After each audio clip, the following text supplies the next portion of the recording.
to je njihova stvar. Bravo.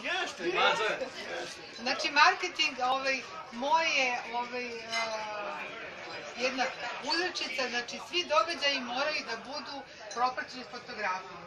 To je stara izreka. Znači, kada nekom pričaš, namiguješ mu u mraku, on ništa ne vidi. Znači, ovaj događaj će ostati posjećati.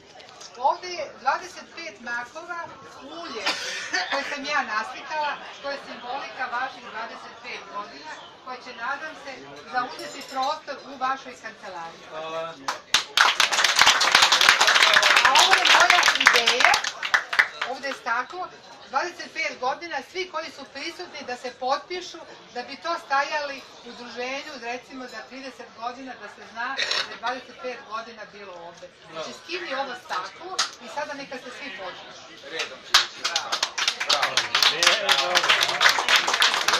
Molim vas da ugasite svetlo za nabitku. Da nabitke sve na nju mraku. Slikaj ovo, Ilija. Slikaj ovo. Slikam, pa. Ajde.